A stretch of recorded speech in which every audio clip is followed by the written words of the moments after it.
12 years is how long the Soul Society waited before they sent him there. 12 years after Ukitake had given everything to save the three worlds, the Soul Society unknowingly condemned him to hell through the Konsō Reisai ritual. The No Breaths from Hell one-shot chapter begins with a story about twin fish. The smaller one thrives after the larger one dies. Ukitake's zanpakuto is called Sōgyo no Kotowari, translating to Truth of Pisces, or Law of the Twin Fish. Ukitake had even written a book series called Warning of the Twin Fish. This isn't coincidence. Kubo is foreshadowing to us something massive about what is to come, and Ukitake is at the center of it all. The tale at the beginning of the one-shot tells us about two fish that are tied together by fate, just like Ukitake's jewel blades connected by a rope. And when it comes to the star sign of Pisces and its mythology, we learn about how two fish saved the gods Aphrodite and Eros from the monster Typhon by carrying them to safety. They were placed in the heavens as a constellation bound together to never be separated. Ukitake hosted Mimihagi, the right arm of the Soul King, the deity of stillness and stagnation.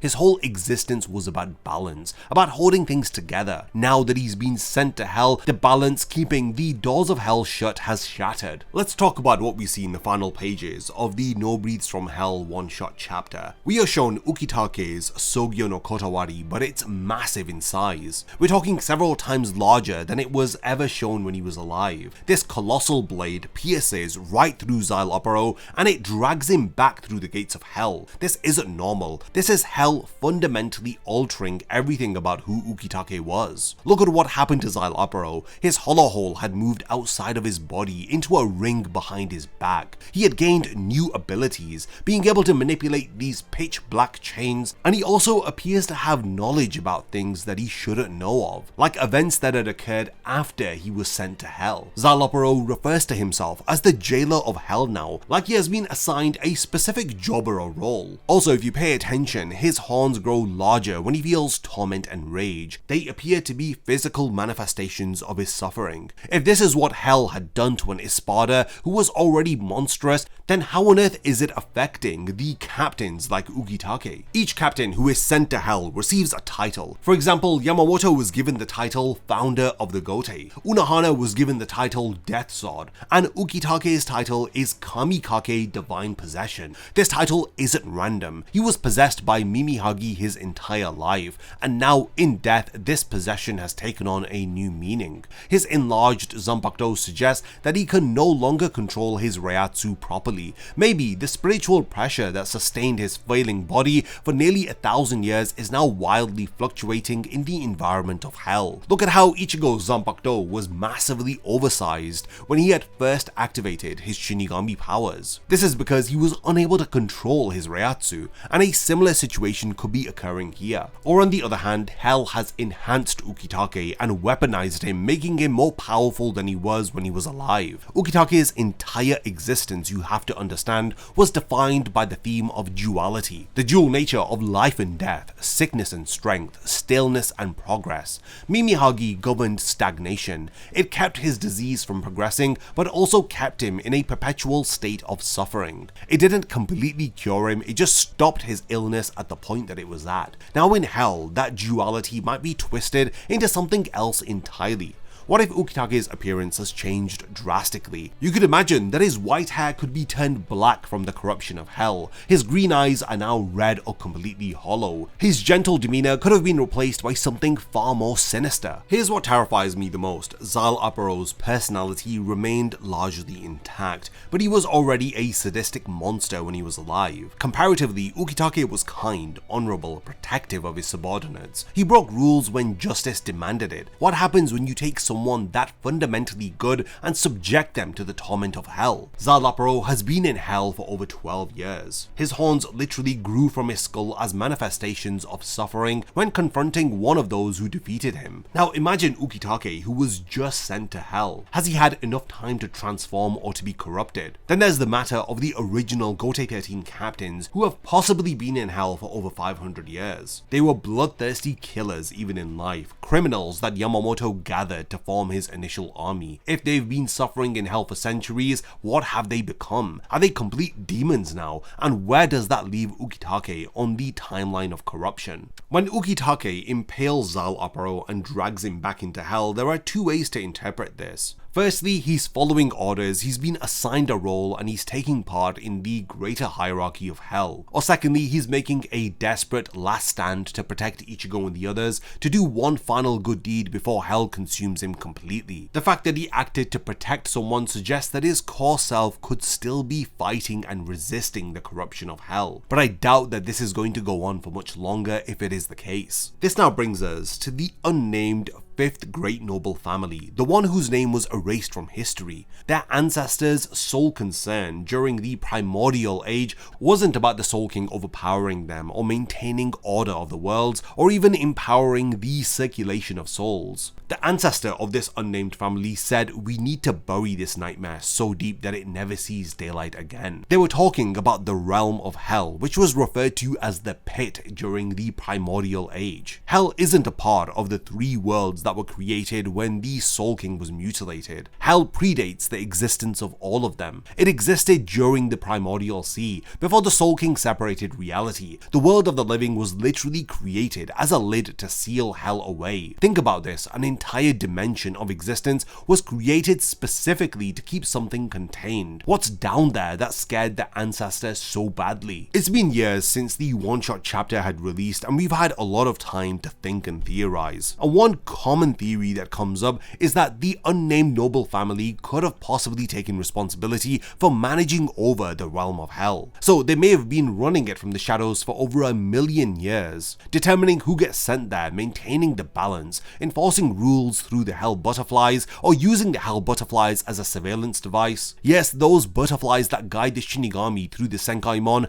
are connected to hell. This is what Szayelaporro hints at the end of the one-shot. He tells Ichigo, "Hell has always been beside you. I certainly doubt you failed to notice. Haven't you ever wondered why the butterflies that guide the Soul Reapers have hell in their name?" This might explain why the individuals who are trapped within hell know what is going on within the outside world, because these hell butterflies could be acting as surveillance devices for them. Even the Konsō Reisai ritual could be a system that was implemented by the unnamed noble family. They could have engineered it so that captains with Reiatsu too dense to be reabsorbed would be sent to hell 12 years after their death. The Gotei 13 had no idea that they were condemning their comrades. There were rumors. Shunsui confirms them to be true once he notices the phosphoplasm within the atmosphere. These are black blobs that originate from hell's atmosphere, and they started appearing around the grave of Ukitake. So what is Ukitake doing in hell? We know several facts. He has a title, Kamikage.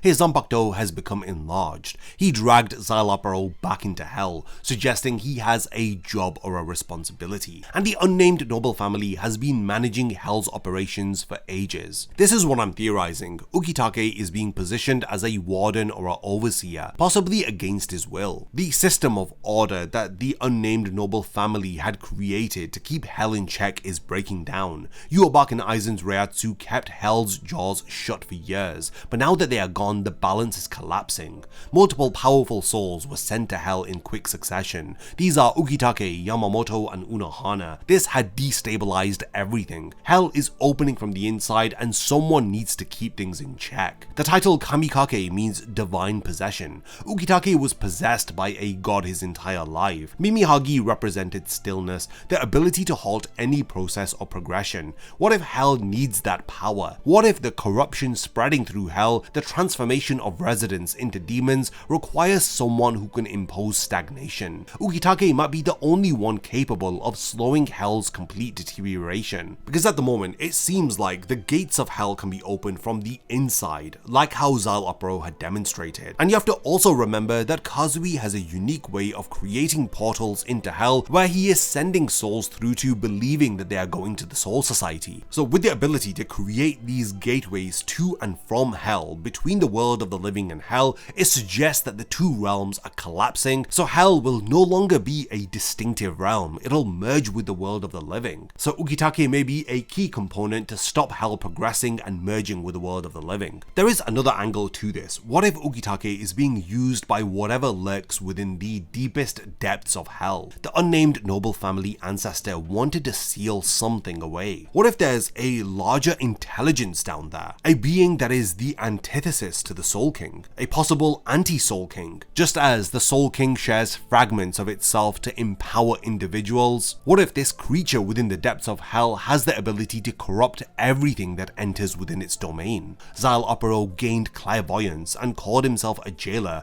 like he was given authority. The captains received titles. They're being recruited, enhanced, or assigned roles, but for what purpose? When Szayelaporro states that you're early Ukitake, Ichigo's confused, stating the ceremony still hasn't been done. But Szayelaporro says, here, just now, you massacred the beasts of hell, right in front of Ukitake's eyes. It was Ichigo who unknowingly completed the Konsō Reisai ritual which had sent Ukitake to hell. He was carrying the substitute Shinigami badge on him, the very one that Ukitake had given him, the same badge that was actually a surveillance device. This is what had unknowingly condemned Ukitake to hell. Now I'm going to be talking about some symbolism and themes within the character of Ukitake and how they link to astrology and Buddhism. In astrology, Pisces is co-ruled by Jupiter and Neptune. Neptune governs the sea, Jupiter governs thunder. Ukitake's release command for his Zanpakuto is all ye waves become my shield, all ye thunder become my blade. He is literally calling upon the powers of the ruling planets of Pisces. Pisces represents duality, the 12th sign